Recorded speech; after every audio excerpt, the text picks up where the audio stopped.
లేదు. ఎందుకని తప్పు లేదంటే ఆయన గారు గతంలో సీఎంగా చేశారు. రాష్ట్రంలో అభిమానం ఉంది, దానికి తోడు అతని అభిమానులు ఉన్నారు. కొన్ని తప్పుల వల్ల వాళ్ళ పార్టీ పాడైపోయిందే తప్ప అసలు మూలాలు లేకుండా ఏం పోలేదు పార్టీలో. కొన్ని తప్పులు అంటున్నారు, ఆ తప్పులు మరి ఎవరు చేశారంటారు? అందరు చేస్తారు. ఇప్పుడు గతంలో బాబు గారు చేశాడు, ఓడిపోయింది. ఈయన చేశాడు, పోయాడు. తప్పులంటే అయ్యే ప్రజలకు నచ్చని పనులు చేసే తప్పులు. అంటే ఈ తప్పులు అనేవి మొత్తం కూడా డైరెక్ట్ సీఎం హోదాలో ఉన్న ఆయన చేస్తున్నట్ట, లేకపోతే కింద వాళ్ళు చేస్తున్నట్ట? అందరూ చేస్తారు. సీఎంకు తెలియచ్చు, తెలియకపోవచ్చు. తెలిసిన తర్వాత వీళ్ళు చేసినవన్నీ తర్వాత తెలిసిన తర్వాత ఏం ఉపయోగం? సీఎం గారు భరించాల్సిందేగా. ఏ తప్పు అయినా సీఎం గారు భరించాల్సిందే. అది ఇప్పుడు జగన్మోహన్ రెడ్డి గారిని 2019లో సీఎం అయినప్పుడు చూస్తే అధికారంలో రావడానికి 170 స్థానాల్లో నన్ను చూసే ఓటేయండి అని చెప్పి అన్నారు. మరి ఇప్పుడు 2024 వచ్చేసరికి ఆయన చూసి ఓటేయలేదా జనాలు, లేకపోతే ఎమ్మెల్యేలను చూసి ఓటేశారా? అట్లా కాదయ్యా. 2014 నుంచి 19 వరకు 14 నుంచి 19 వరకు మన రాష్ట్రం విడిపోయింది. విడిపోయినప్పుడు చంద్రబాబు లాంటి విజనైన నాయకుడు కావాలని ఈ ప్రజలు కోరుకున్నారు. కోరుకున్నట్టే చంద్రబాబు నాయుడు గారు ఎన్నికయ్యారు. ఆయన గారు ఈ ప్రజలకి ఈ జగన్మోహన్ రెడ్డి గారు పాదయాత్ర చేసినప్పుడు మరి ఏం మాటలు చెప్పాడు, జనానికి ఏ మాయ చేశాడు, ఏ మాయలో పడ్డారు ఈ ఓటర్లు మనకైతే తెలియదు.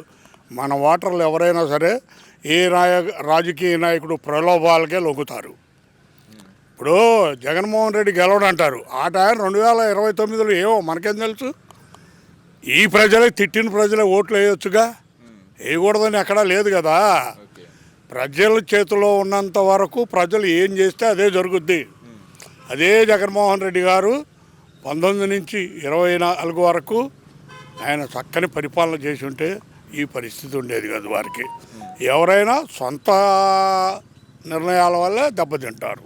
అది అంతమంది సలహాదారులు ఉన్నారు, మరి ఎవరు ఇవ్వలేదంటారు మరి వాళ్ళ సలహాలు? సలహాదారులు ఉంటారు, ఈనాలుగా మోనార్క్ అని నేను ఎట్ట అంటాను. అది నిర్ణయం, అది వ్యక్తిగత నిర్ణయం. ఆయన మోనార్కో కాదో మరి ఎంతమంది సలహాదారులు ఎందుకు పెట్టుకున్నారంటే పబ్లిక్ కోసం పెట్టారు.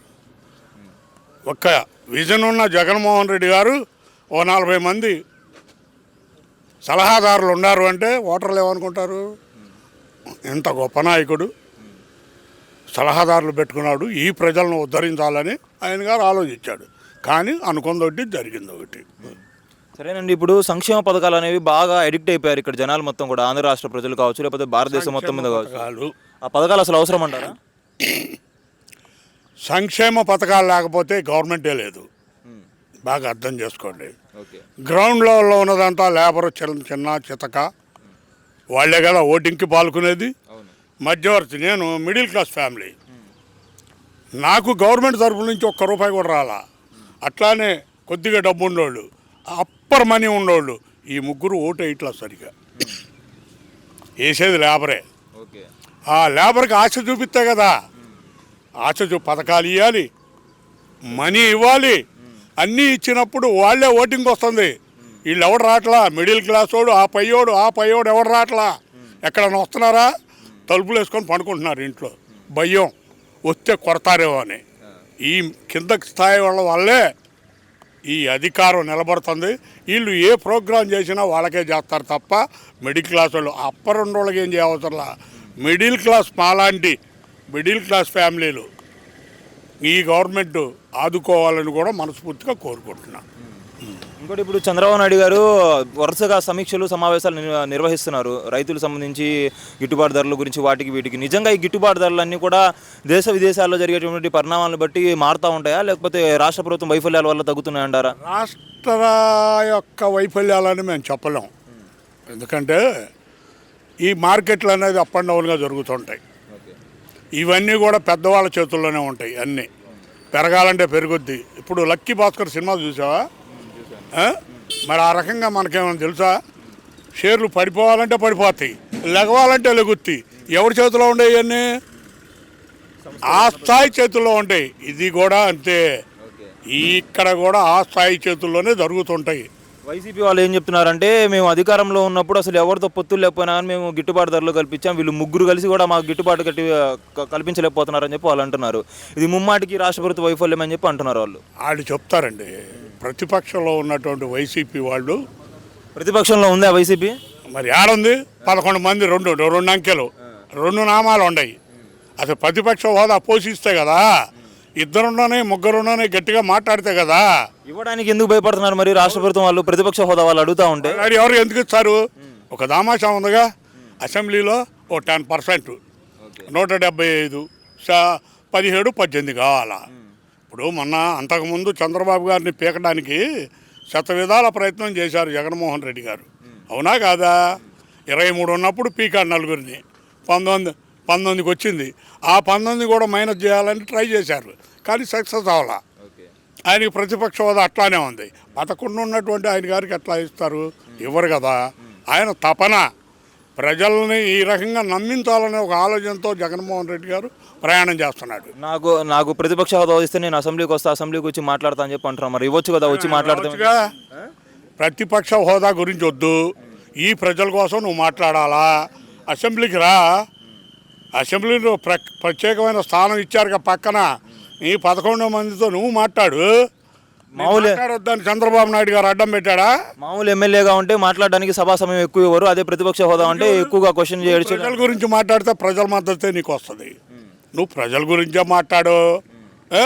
ఎవరి గురించి మాట్లాడతాను? ఆయన కోపం వచ్చినప్పుడు, ఆయనకు ఆలోచన వచ్చినప్పుడు బయటకు వస్తాడో స్టేట్మెంట్ ఇచ్చి వెళ్ళిపోతున్నాడు. ప్రజల గురించి ఏం పట్టించుకుంటారు వీళ్ళు? ప్రజల్లో తిరగాల.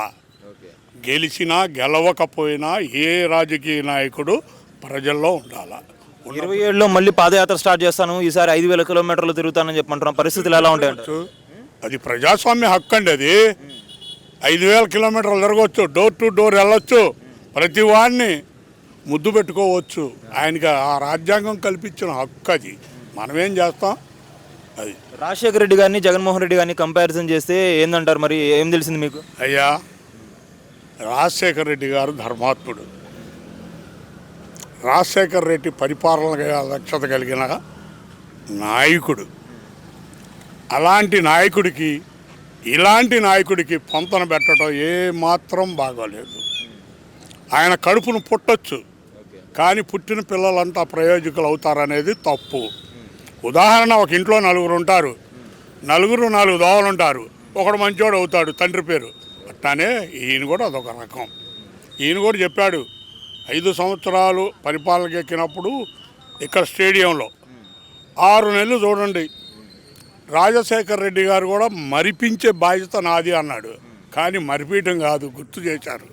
ఆయనే మంచోడని ఈ ఓటర్లు మొత్తం దండం పెట్టారు ఆయనకి. సరే, జగన్మోహన్ రెడ్డి గారికి అయితే పరిస్థితులు ఉండొచ్చు అని చెప్పంటారు ఆయన జనాల్లో తిరిగితే. ఇది ప్రజాస్వామ్యం సార్. ఇది ఎవరి సొత్తు ఇది? నువ్వు ప్రజలను నమ్మించు. ఒకసారి మోసపోయారు, ప్రజలు నమ్ముతారు. ప్రజలు ఎప్పుడు మోసపోతారు, ఎప్పుడు నమ్ముతారు. ఈ రాజకీయ నాయకులు చెప్పే మాటలో ఈ ప్రజలు మోసపోతూనే ఉంటారు. దాంట్లో ఎవరు కాదు, ప్రజలదే బాధ్యులు. ఎవరు బాధ్యులు? కింద కేడర్ ఉందే, లేబరు, మామూలుగా కష్టపడి పనిచేసేవాళ్ళు, వాళ్ళకి అన్నీ ఇవ్వాలా, ఓటుకి 4,000 ఇవ్వాలా, అన్నీ ఇచ్చేది ఎవరో? వీళ్ళేగా.